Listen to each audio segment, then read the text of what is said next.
Hey guys, welcome back to the channel. In today's video I want to talk to you about making a digital interconnect. This here is a Denon CD player that I picked up relatively recently, and it's got a headphone output, but what it doesn't have is a volume, and it's far too loud for my headphones and it's set to one volume. What I've also got is this rather nice Audiolab M-Dac Mini, which serves as not only as a DAC, but it's also got a little volume control and headphone socket. Now this has multiple inputs on the back, coaxial, optical, PC, USB, but this player here only has a digital output in the sort of RCA type, which is here.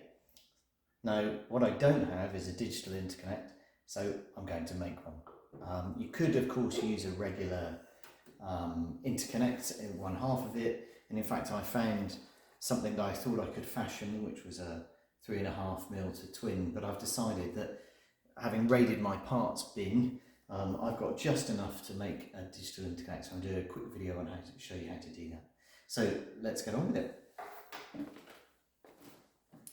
So the first thing I want to do is I just need to tidy up these plugs. I've had these 20 years I think, and I've clearly used them before, and I need to just remove these soldered wire tails. I must have just chopped them off.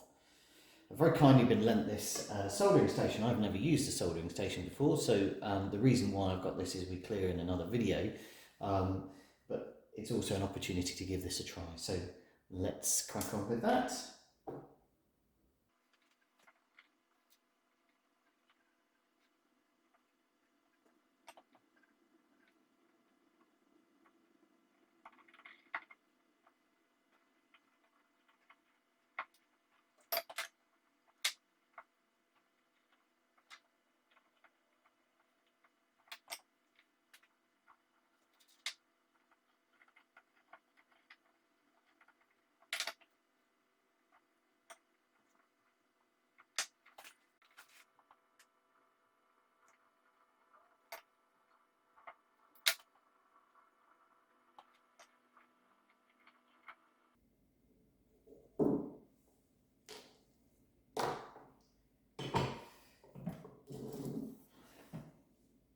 So that's the plugs tidied up. I'm not very impressed with the 15-year-old me's quality of soldering, but I just tidied them up, and then we'll start talking about making the interconnects.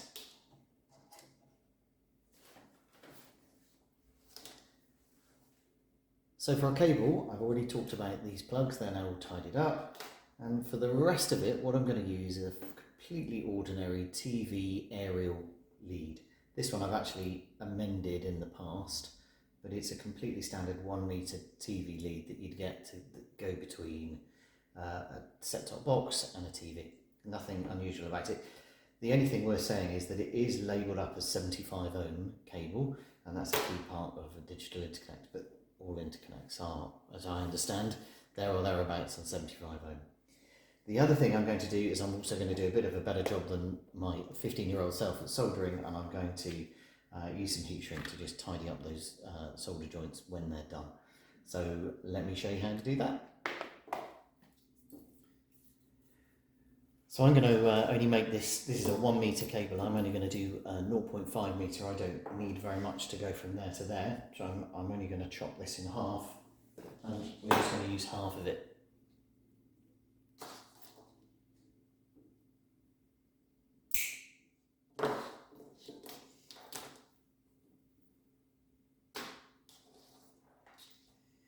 Quickly remove this old connector, don't need that anymore.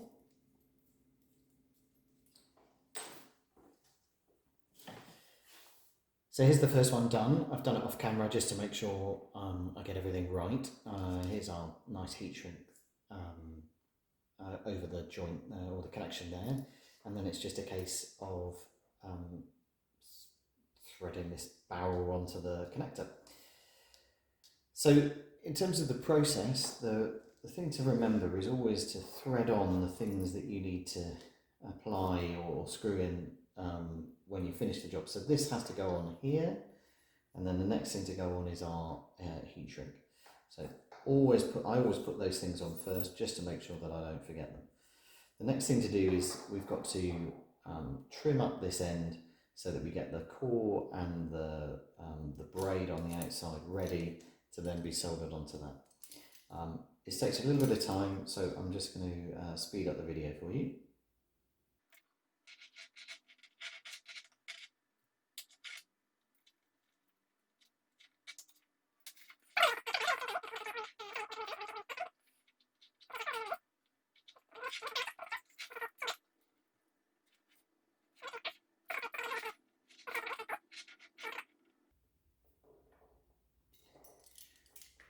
And then what we need to do is just expose this core here. Just take off a little bit there.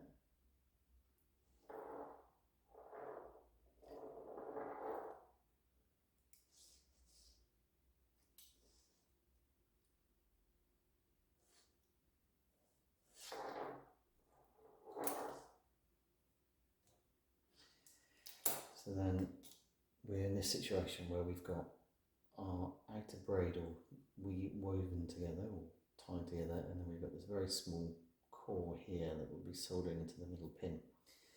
One thing I forgot is I need to just open up this little cable clamp ever so slightly, just because the previous cable that I was using those years ago was obviously a bit narrower than this stuff. Just open those up.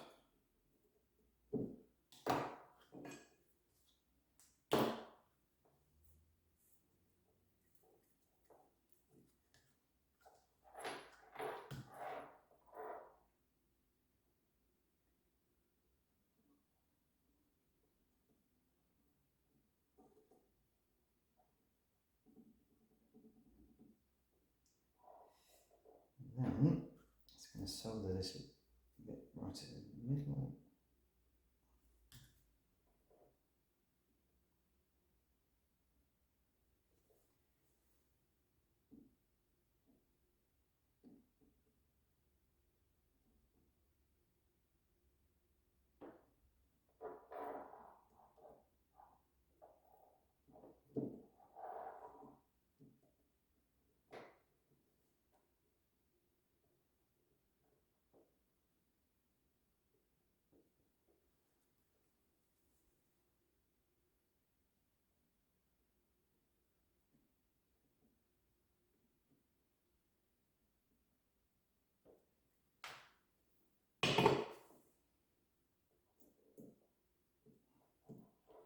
And there we go, that's our soldering done. Obviously I need to trim things up a little bit here and make sure there's nothing touching, so we need to just pull back that protective screening. It's not touching, but I just want to be absolutely certain. Like that. Trim this off. And then where I've got my heat shrink, I can just bring this up here. Just going to squeeze this together just to make sure it's in the cable grip nicely. It's a little bit big to be fair, but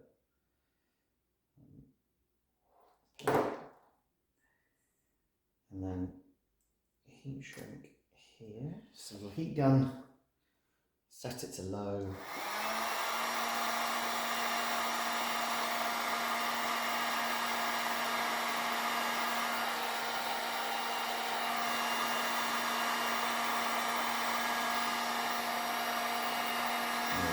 Shrinking nicely. Try not to get it too hot, otherwise it will melt the red plastic ring. There we go. Let's just put that down. And there we go. A nice heat shrunk joint. It's probably down here, isn't it? Heat shrunk joint there. And then you just bring this back up.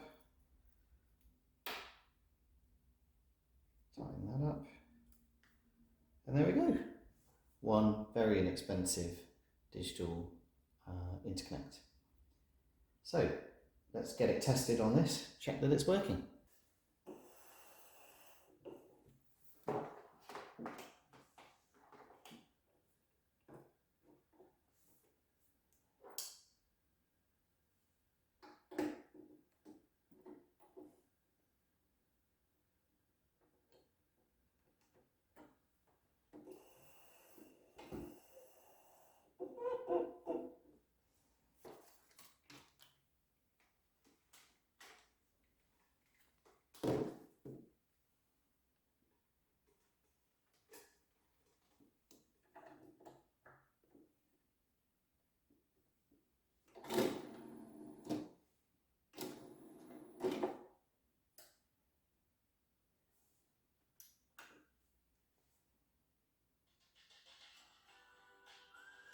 So there we go, working. Really pleased with that. A really nice little project, and obviously fantastic that I've got all those things in stock. So 0 cost to me, and it appears to be working well. I'll give it a listen. It's obviously there's many other cable solutions to this problem that will no doubt sound better, but for what I need, just for this system in my study, this is absolutely perfect. Thank you so much for watching. I hope that's hopeful, or as somebody once said, I hope that's mostly helpful, and do look out for more videos coming to the channel soon. Thanks a lot, guys.